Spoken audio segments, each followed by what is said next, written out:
तो दोस्तों एक बार फिर से स्वागत है एक नई वीडियो में। और आज की इस वीडियो में हम लोग बात करेंगे New Zealand women versus Sri Lanka women के बीच। दोस्तों जो T20 वर्ल्ड कप का दोस्तों जो 15वां मुकाबला खेला जाएगा इसके बारे में। तो एक तरफ है न्यूजीलैंड वोमेन की टीम जो कि अपना पिछला मुकाबला हार कर आ रही है और इनका क्वालिफिकेशन का चांसेस अभी भी बना हुआ है। और दूसरी तरफ है दोस्तों श्रीलंका वोमेन की टीम जो कि अभी एशिया कप जीत कर आ रही है, लेकिन इस वर्ल्ड कप में इनका परफॉर्मेंस बहुत ही खराब है। लगातार 3 मुकाबला हार चुकी हैं और एलिमिनेट भी हो चुकी हैं। तो दोस्तों इस वीडियो में हम लोग खास करके ये जानेंगे कि कौन से गिने चुने 2-3 खिलाड़ी हैं श्रीलंका वोमेन की तरफ से जो कि इस मुकाबले में इंपॉर्टेंट रहेंगी, और क्या हमें न्यूजीलैंड वोमेन की तरफ से 7 या 8 खिलाड़ी को रखना चाहिए या फिर नहीं रखना चाहिए, और कैप्टन और वाइस कैप्टन किसे बनाना है। तो गौर कीजिएगा ये जो मुकाबला है 12 अक्टूबर को दोपहर में 3:30 बजे से स्टार्ट हो जाएगा और 12 तारीख को 2 मुकाबला है, और ये 12 तारीख का पहला वो मुकाबला है जो दोपहर में खेला जाएगा। शारजाह में ये मुकाबला खेला जाएगा। तो डायरेक्ट बात कर लेते हैं इस ग्राउंड की पिच रिपोर्ट के ऊपर। तो अभी तक दोस्तों इस ग्राउंड पर देखा जाए तो T20 के दोस्तों जो मुकाबले हुए हैं वुमेन्स के वो 17 हुए हैं। और टॉस यहाँ पर उतना मायने नहीं रखेगा क्योंकि पहले बैटिंग करने वाली टीम भी 9 बार जीती है, चेस करने वाली टीम भी 8 बार जीती है। जो टीम अच्छा परफॉर्मेंस करेगी वो जीतेगी। और इस मुकाबले में दोस्तों न्यूजीलैंड वोमेन के जीतने के चांसेस बहुत ही ज्यादा हाई हैं, वो भी मैं अभी आपको आगे बताऊंगा। एवरेज स्कोर 120 के आसपास आपको देखने को मिलेगा। हाईएस्ट स्कोर यहाँ पर श्रीलंका वोमेन का है 151 रन का, लोएस्ट स्कोर 69 रन का श्रीलंका वोमेन का ही है। और जो 17 मुकाबले हुए हैं दोस्तों 17 में से 15 बार यहाँ पर लो स्कोरिंग मैच हुआ है 150 के नीचे। और वुमेन्स के मैचेस में वैसे भी 150 के नीचे भी ठीक ठाक टारगेट माना जाता है, और 150 और 70 के बीच में 2 बार स्कोर बना है। अब इसके बाद डायरेक्ट बात कर लेते हैं जो पिछला दोनों मुकाबला वर्ल्ड कप का वुमेन्स का इस ग्राउंड पर जो खेला गया इसके स्टैट्स के ऊपर। तो दोस्तों पिछला मुकाबला में बांग्लादेश वोमेन ने 103 रन का टारगेट दिया था और इस टारगेट को वेस्ट इंडीज वोमेन बहुत ही आसानी से चेस करके 8 विकेट से जीता, जिसमें फास्ट बॉलर को मात्र 1 विकेट और स्पिनर्स को 8 विकेट मिली। और उससे पहले यहाँ पर न्यूजीलैंड वोमेन ही हार करा रही है अपना पिछला मुकाबला जो कि ऑस्ट्रेलिया वोमेन से 60 रन से। तो न्यूजीलैंड वोमेन भी उतनी अच्छी फॉर्म में नहीं है, भले ही ये पहला मुकाबला इंडिया वोमेन को हराई हो। फास्ट बॉलर को उस मुकाबले में 11 विकेट मिली थी और स्पिनर्स को 7 विकेट। तो अगर आप लोग गौर करिएगा तो दोस्तों यहाँ पर बॉलर्स को काफी ज्यादा मदद मिल रही है। और उसके साथ साथ पिछले दोनों मुकाबले मिलाकर फास्ट बॉलर को 12 विकेट मिली और स्पिनर्स को 15 विकेट। तो कहीं ना कहीं स्पिन बॉलर हर मुकाबले में ज्यादा विकेट ले रहे हैं और वोमेन्स के मैचेस में ऐसा देखने को भी मिलता है। और फर्स्ट इनिंग में देखा जाए तो स्पिन बॉलर को 11 विकेट मिली है और फास्ट बॉलर को 4 विकेट। सेकंड इनिंग में स्पिन बॉलर को 4 विकेट और फास्ट बॉलर को 8 विकेट। तो जो टीम पहले बॉलिंग कराएगी उनके आपको स्पिनर्स को लेना है, और जो टीम सेकंड इनिंग में बॉलिंग कराएगी उनके आपको ज्यादा फोकस फास्ट बॉलर पर करना है। अब आगे बढ़ने से पहले मैं आप सभी से ये बोल दूं कि दोस्तों वीडियो को लाइक कर दीजिएगा, मेरे लिए इतना ही काफी है और मैं आप लोग से ज्यादा कुछ नहीं मांगता क्योंकि मैं आप लोग के लिए इतना मेहनत करता हूं। तो दोस्तों लाइक तो बनता है मेरे लिए। हेड टू हेड रिकॉर्ड की बात कर लें तो हेड टू हेड में अगर आप लोग देखिएगा तो 13 मुकाबले दोनों टीम्स के बीच आमने सामने हुआ है। और हेड टू हेड में वन साइडेड बाजी मारता है दोस्तों न्यूजीलैंड वुमेन की टीम जो कि 12 मुकाबले इन्होंने जीती है, और श्रीलंका वुमेन की टीम मात्र 1 बार। लेकिन यहाँ पर इस मुकाबले में मैं आपको बता दूं कि न्यूजीलैंड वुमेन के जीतने के चांसेस 95% से भी ऊपर हैं, क्योंकि हेड टू हेड में तो आप लोग देख ही रहे हैं। और लेकिन एक चीज आपको देखने को यहाँ पर मिलेगा कि दोनों टीम्स का रिसेंट फॉर्म बहुत खराब है। पिछला 5 में से एक ही मुकाबला न्यूजीलैंड वुमेन भी जीती है और पिछला 5 में से एक ही मुकाबला श्रीलंका वुमेन जीती है। श्रीलंका वुमेन तो लगातार 4 मुकाबला हार कर आ रही हैं और एशिया कप के फाइनल के बाद इनका खाता खुला ही नहीं है दोस्तों अभी तक। अब डायरेक्ट बात कर लेते हैं ज्यादा टाइम वेस्ट ना करते हुए कि क्या रहेगी अब न्यूजीलैंड वुमेन की इस मुकाबले में प्लेइंग 11। तो सूजी बेस्ट, जॉर्जिया पिल्मर ओपनिंग करेंगी, फिर अमेलिया केर आएंगे जो कि पिछले मुकाबले की मैन ऑफ द मैच थी, मतलब मैन ऑफ द मैच नहीं लेकिन अच्छा इन्होंने स्कोर किया था। फिर सोफी डिवाइन, फिर ब्रूक हेलेडी आएंगे, Maddy Green, Isabel gauge, French Jonas, फिर यहाँ पर रोजमेरी मैर, फिर ली टाहू और इडन कार्सन। पिछले मुकाबले में फ्रेंच जोन्स को खिलाया गया था तो इस मुकाबले में भी खेलेंगी क्योंकि ये भी बड़ा मुकाबला है। अगर इस मुकाबले में जीतती है न्यूजीलैंड वुमेन की टीम तो क्वालिफाई के और आगे बढ़ेंगी। फिर पावर प्ले में रोजमेरी मैर और ईडन कार्सन बॉलिंग कराएंगे और आखिरी ओवर में रोजमेरी मैर और अमेलिया केर। तो ये हो गई दोस्तों न्यूजीलैंड वुमेन की प्लेइंग 11 और पूरी बैटिंग लाइनअप।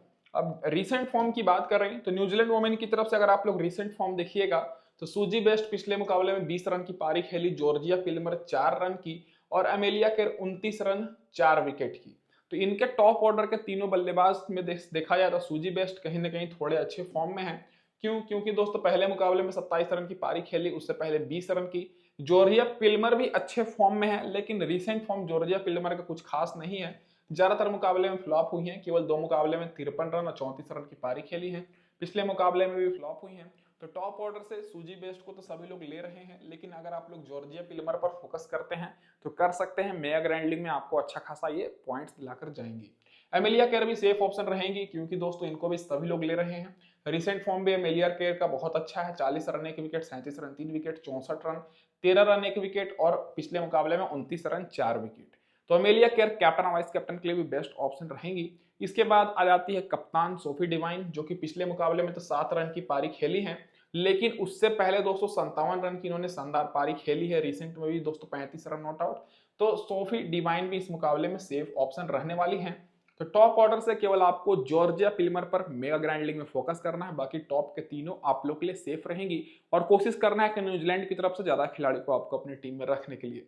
ब्रूक हेलिडे, वैसे तो दोस्तों ये ज्यादातर दोस्तों मैच में उनका परफॉर्मेंस डाउन ही रहता है, लेकिन पिछले मुकाबले में बॉलिंग से 2 विकेट ली हैं और मात्र 2 ओवर ही बॉलिंग कराई है। तो ये पार्ट टाइम बॉलर है दोस्तों, और ये हालांकि बैट्समैन है। बैटिंग से तो इनका कुछ खास दिखा नहीं है रिसेंट में, लेकिन बॉलिंग जब जब कराती हैं तो 2 विकेट 1 विकेट लेती हैं। तो अगर इस मुकाबले में भी बॉलिंग कराएंगे तो इंपॉर्टेंट रहेंगी। और आपको ब्रूक हेलिडे को तभी लेना है जब दोस्तों न्यूजीलैंड की टीम पहले बैटिंग करे।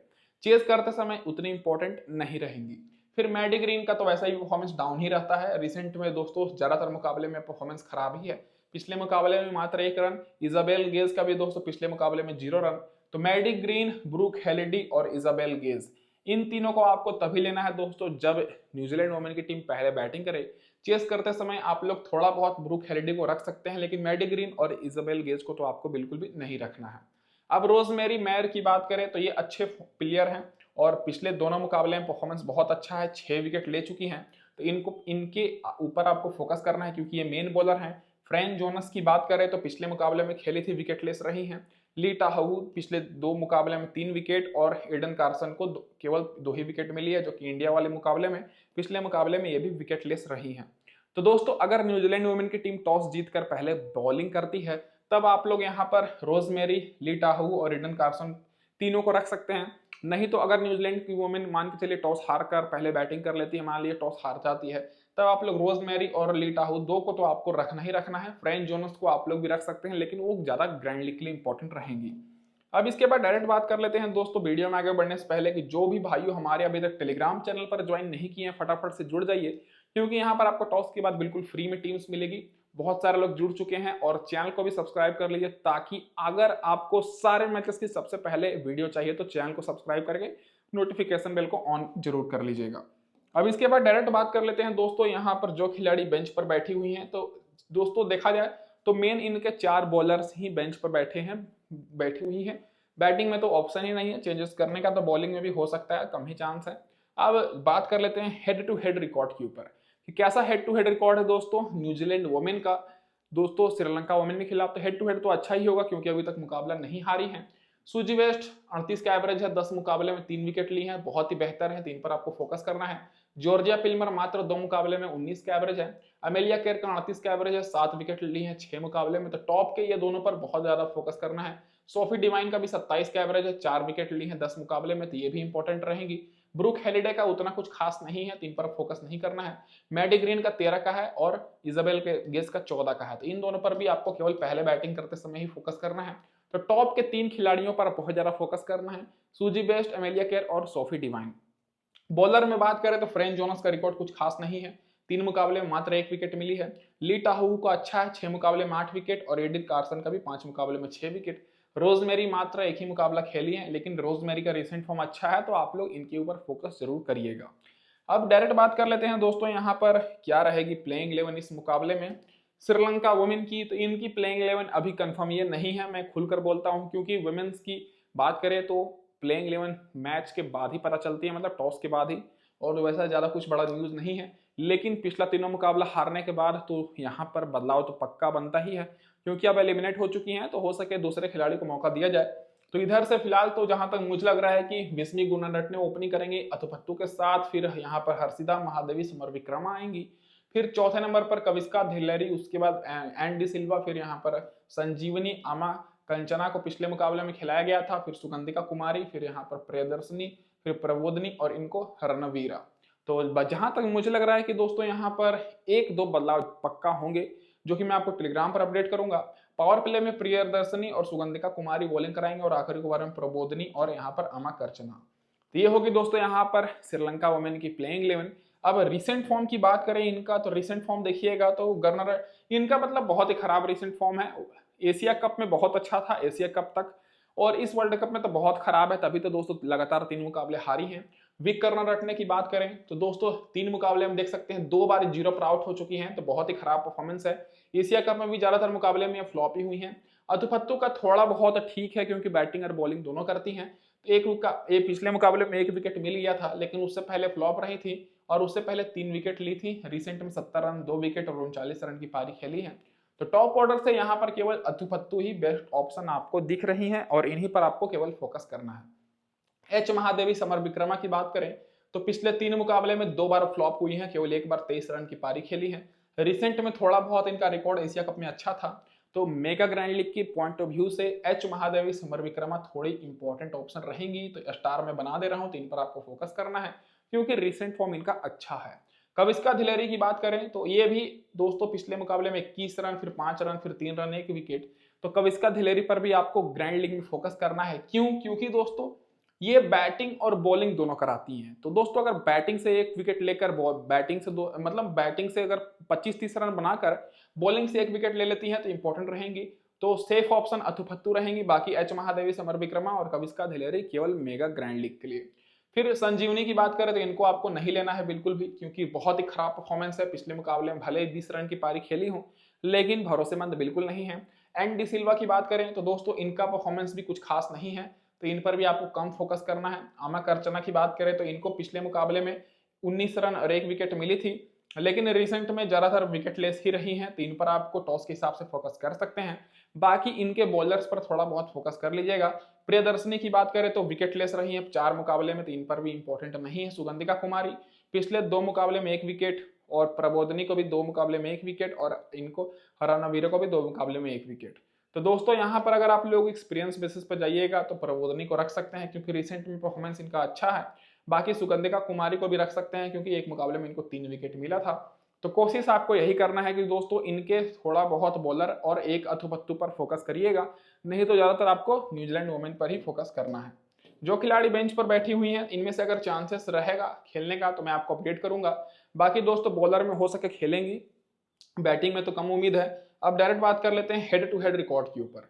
तो इनका हेड टू हेड रिकॉर्ड कुछ खास नहीं है, केवल 1-2 खिलाड़ी को छोड़कर अगर अच्छा रहता है हेड टू हेड रिकॉर्ड तो दोस्तों हेड टू हेड में ये ज्यादातर मैचेस बाजी मारती। विक रत्ने का मात्र 9 का एवरेज है, अथुपत्तु का थोड़ा बहुत ठीक है 19 का, एच महादेवी समर विक्रमा का 30 का है। तो मैंने आपको बताया था कि ये ट्रम्प प्लेयर रहेंगी, बाकी अथुपत्तु तो सेफ ऑप्शन है। कविस्का धिलेरी का मात्र 4 का एवरेज है।